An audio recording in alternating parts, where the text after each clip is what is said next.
Assalomu alaykum. Leo Garden olma bog'ida mana yosh M9 payvandakka payvand qilingan golden olmalarning yonida turibmiz. Bugun 20-dekabr, mana 19-dekabrdan 20-dekabrga o'tar kechasi havo pashti plus bo'ldi. Qisman 0+1 tushdi. Yerda qorlar to'liq erib bo'lmadi. Kechki payt shomgacha ham yaxshigina erish bo'ldi. To'liq erib bo'lmadi.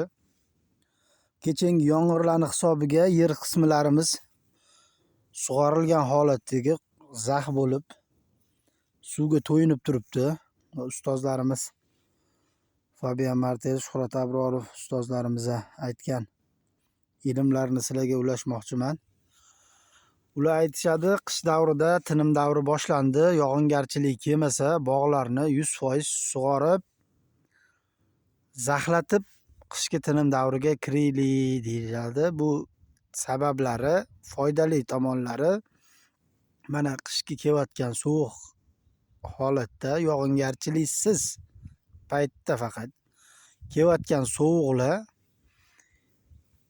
yer qismiga ta'sir o'tkazayotganda yerda parlanish hosil bo'ladi deydilar.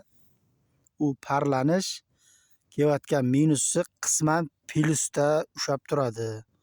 O'sha jarayonda turgan mana bu yosh umuman daraxtlarimiz qisman kelayotgan tepadan 5 minus kelayotgan bo'lsa, pastdan namli bo'lganini hisobiga namli darajasi +2 mi, +1 mi, +3 mi tuproqda bo'lsa, o'sha +5, -5, +1, 2 tuproqqa o'tguncha tuprog'i sparena sovutish uchun sparena qilib parlantirib havo haroratini tepaga plyusga par berib plyusda ushlab turadi. O'sha plyus qism turganda mana bizani olmalarimizda turadi. Mana hozir hamma joy xalq tili bilan aytganda tuman.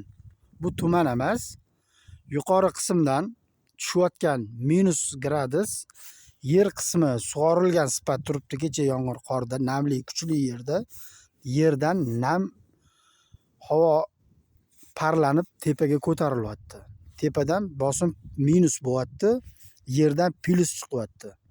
Parlanib yer qismini, sathini minusga o'tkazish uchun tepadan sovuq ta'sir qilyapti. Tuproqdan parlanish hosil bo'lyapti. Shuni hisobiga mana tuman ko'rinishda turibdi bu bog'larimiz. Buni mesni xalq tili bilan tuman deyiladi, lekin yer parlanib hozir mashqatlam qisman tepada +5 bo'layotgan bo'lsa, mana shu bog'imiz mana shu yer sathidan 3-4 metr, 5 metr balandlikda qisman 0, balkim +1, +2 lar turibdi, -1, -2 lar turibdi. Lekin primoy to'g'ridan to'g'ri -5 bo'layotgan bo'lsa, to'g'ri yer sathigacha kelmaydi. Shuning uchun sug'orib qo'yish juda muhim. Yog'ingarchilik bo'lmagan davrlarda, qirg'oqchilik bo'lib qishga kirish davrida va sirazi sovuq havo oqimlari bo'lib qoladigan prognoz bir hafta oldin bilinsa, bog'larni sug'orish shart. Mana bu tuman plyus bilan minusni bir-biriga kirishib ketmasligi uchun o'rtada devor bo'lib, olma qismlarini qisman kamroq minusga chalinishini ushlab turadi. Va mana bugun 20-dekabr bo'lsa, mana bir Fuji olmalarimiz bor ekan. Fuji olmalarimiz uzilmagan. Mana holati ichini ko'rdik. Hali sovuq urmagan. Mana bugun hozirgi holat 20-dekabr. Hozir biz Qibray tumanidamiz, mana shu atrofimizda bog'larni olma hosillarini hali sovuq urmadi. Terolmay kechga qolib ketganlar bo'lsa ham shu paytgacha mana tervasa bo'lardi. Olmalar hali svejiy holatda. Mana shular ham svejiy holatda turibdi. Leo Garden olma bog'i eng sara ilmlarni sizlarga ulashib qolguvchi.